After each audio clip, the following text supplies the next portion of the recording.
இந்த வீடியோவில் நம்ம ஒரு பஸ் ஸ்டாம்ப் எப்படி மேக் பண்ணலான்றதை பார்க்கலாம். ஃபஸ்ட்டு பஸ் ஸ்டாம்ப்னா என்ன அப்படின்னு தெரிஞ்சுக்கோங்க.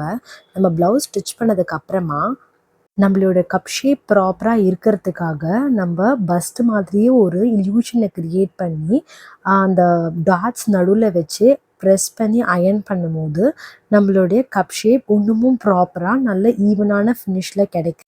ஸோ அதுக்கு நான் 40 சைஸில் 2 கப்ஸ் வாங்கியிருக்கேன். ஸோ அந்த கப்பை ஃபேப்ரிக்கோட சென்டரில் ப்ளேஸ் பண்ணிவிட்டு சுற்றி ஒரு 6 இன்ச்சஸ் இருக்க மாதிரி கேப் விட்டு ஒரு சர்க்குலராக நம்ம கட் பண்ணி எடுத்துக்கணும்.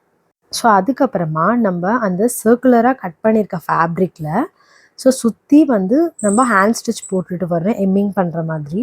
கம்ப்ளீட்டாக ஸ்டிச் பண்ணதுக்கப்புறமா த்ரெட் அண்ட் நீடில் கட் பண்ணாமல் அப்படியே வச்சுக்கோங்க. ஸோ 2 கப்ஸையும் ஒன்றா ஃபேஸ் பண்ணுற மாதிரி வச்சுட்டு நீங்கள் வேஸ்ட்டான ஃபேப்ரிக்கோ இல்லை பீஸ் ஆஃப் ஃபேப்ரிக்ஸோ அந்த கப்புக்குள்ளே இன்சர்ட் பண்ணிவிட்டு நல்லா இழுத்திங்கன்னா அதுவே ஆட்டோமேட்டிக்காக உங்களுக்கு ரவுண்டாக அந்த சர்க்குலர் ஃபேப்ரிக் வந்துடும்.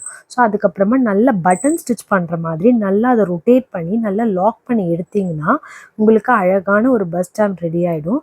ஸோ இப்போ பாருங்கள், நான் ப்ளவுஸ் ஆல்ரெடி ஸ்டிச் பண்ணி வச்சுருக்கேன். ஆனால் என்னோடய கப் ஷேப் ப்ராப்பராக இன்னமும் நல்லா ஷேப் இருக்கணுன்றதுக்காக அந்த பஸ் ஸ்டாம்பை கீழே வச்சு நல்லா ப்ரெஸ் பண்ணி அயர்ன் பண்ணிக்கிறேன். இந்த ரீலை மறக்காமல் சேவ் பண்ணிவிட்டு ஃப்ரெண்ட்ஸ்க்கும் ஷேர் பண்ணிவிடுங்க. நம்ம பேஜை ஃபாலோ பண்ணிவிடுங்க. தேங்க்யூ.